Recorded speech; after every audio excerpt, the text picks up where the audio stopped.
जैसे ही भगवान द्वारिका पधारे हैं, प्रसादा शिखरारूढ़ा कुरु नार्योददेक्षया।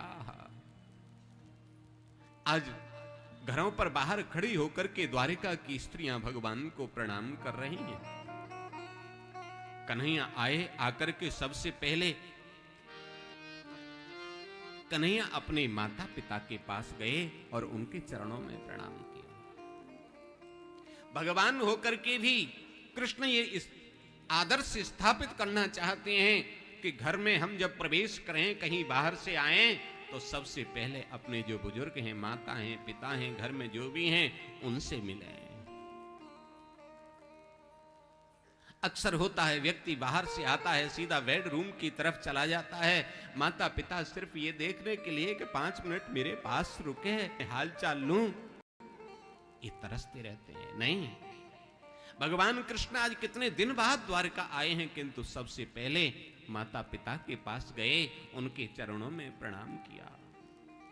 व्यास जी ने लिखा है, प्रविष्टिस्तु गृहम पित्रोः परिस्वक्तः स्वमातृभिः बवंदे शिरसा सप्त देवकी प्रमुखा मुदा। प्रविष्टिस्तु गृहम, घर में प्रवेश करते ही अपने माता पिता के चरणों में इन्होंने प्रणाम किया। और ये प्रणाम करना व्यर्थ नहीं जाता है। शास्त्र कहता है, अभिवादनशीलस्य नित्यं वृद्धोपसेविनः चत्वारि तस्य वर्धन्ते आयुर्विद्या यशो बलम। जो व्यक्ति नित्य प्रति अपने माता पिता, बड़े सगे संबंधियों के चरणों में झुक करके प्रणाम करते हैं, उनकी 4 चीजें बढ़ा करती हैं। आयुर्विद्या यशो बलम। आयु, विद्या, यश और बल। कोई आयुष्मान कहता है, कोई विद्यावान कहता है, कोई बलवान कहता है। महाराज, इस प्रकार से 4 चीजों में बढ़ोतरी होती है। पहला समय, पहली परंपरा, भारतीय संस्कार, प्रत्येक व्यक्ति अपने माता पिता, बड़े बुजुर्गों के, गुरुजनों के चरणों में सिर रख करके प्रणाम करते थे। और सिर रख करके नहीं, प्रणाम की भगवान के सामने प्रणाम करने की, गुरु के सामने प्रणाम करने की एक विधि थी, जिसको हम कहते हैं साष्टांग। शरीर के 8 अंग जमीन पर लग जाएं, उसको कहते हैं साष्टांग प्रणाम। लेट करके प्रणाम करते थे।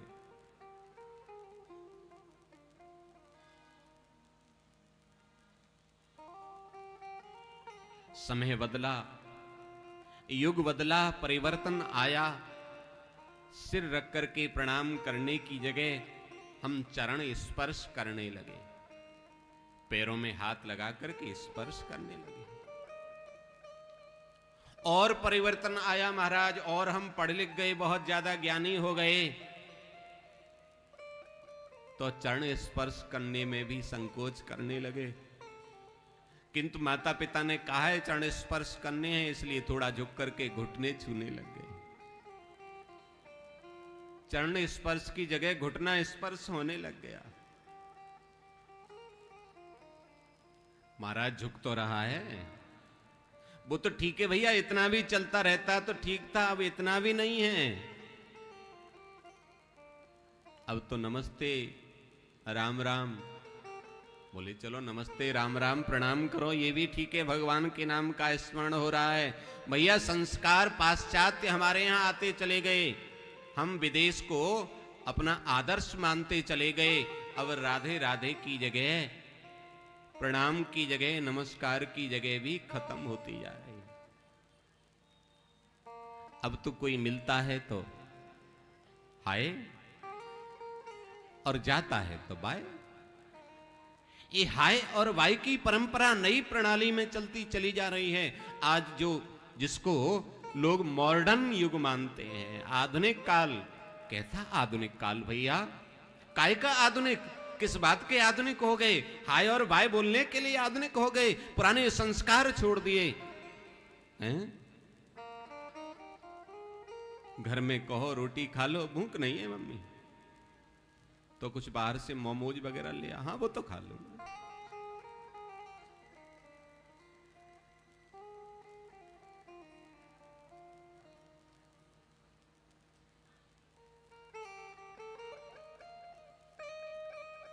संस्कार विहीन। और मैं तो कहूंगा इसमें शिक्षा पद्धति का भी बहुत बड़ा योगदान है। पहले हमारे यहां शिक्षा गुरुकुल प्रणाली की शिक्षा हुआ करती थी महाराज, जहां गुरु के यहां रह करके और प्रारंभ के समय में बच्चा वहीं रहता था, वहीं सब संस्कार मिलते थे। आजकल भी गुरुकुल जहां चल रहे हैं वहीं संस्कार बच्चों को प्राप्त होते हैं। प्रातः ब्रह्म मुहूर्त में जगा दिया जाता है, क्योंकि वहां गुरु कहते हैं ब्रह्म मुहूर्ते या निद्रा सो पुण्यक्षय कारिणी। जो ब्रह्म मुहूर्त में सोता है वो पुण्यों का उसका क्षीण होता है। इसलिए सूर्योदय से पहले जगा देते थे। अपना नित्य कर्म निवृत्त करो, स्नान करो, संध्या बंदन करो, गायत्री जप करो, स्वाध्याय करो।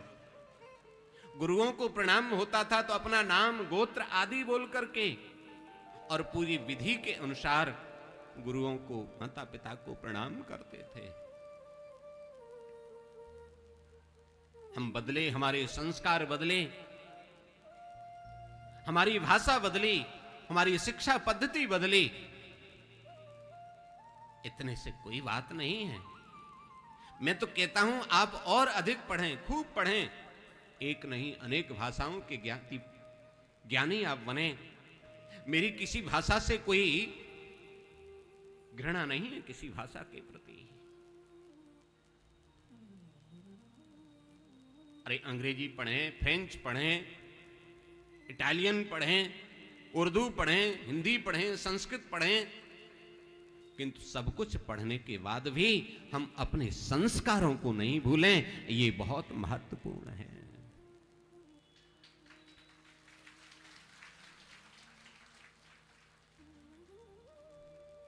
नारायण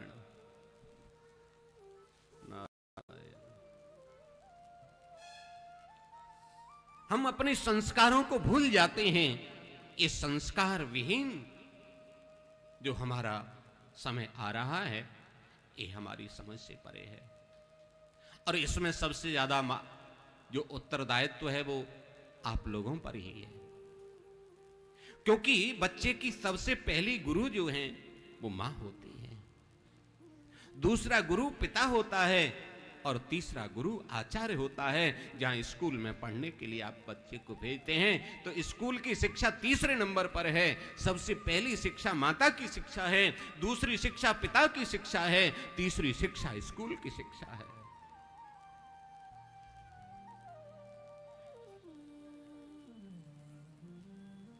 शास्त्र कहता है लालयेत पंच वर्षाणी 10 वर्षाणि ताड़येत प्राप्तेत 16 वर्षे करोत मित्र वदाचरेत।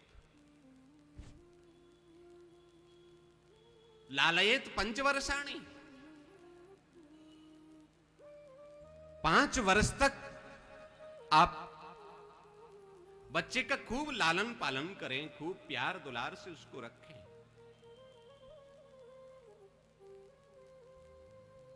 और 10 वर्षाणि ताड़येत, 5 से अगले जो समय है,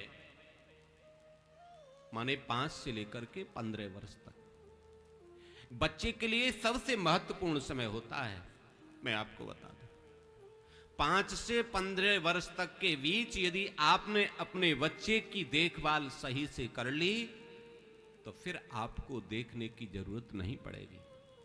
और 5 से 15 वर्ष के बीच में यदि आपने लापरवाही कर दी तो फिर उस बच्चे को सुधारने में आप कितनी भी ऊर्जा लगा देना उसको सुधार नहीं सकते।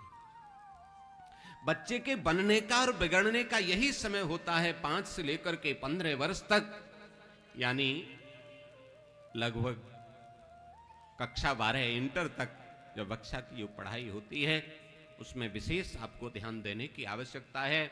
बच्चा हमने घर से भेजा, स्कूल पहुंचा या नहीं पहुंचा, बच्चे की स्कूल में जो संगति है, यार दोस्त हैं, वो किस प्रकार के हैं, इसका खान पान किस प्रकार का है, घर में इसका व्यवहार किस प्रकार का है, इसकी शिक्षा की व्यवस्था किस प्रकार की है, ये बहुत ध्यान देने की आवश्यकता है।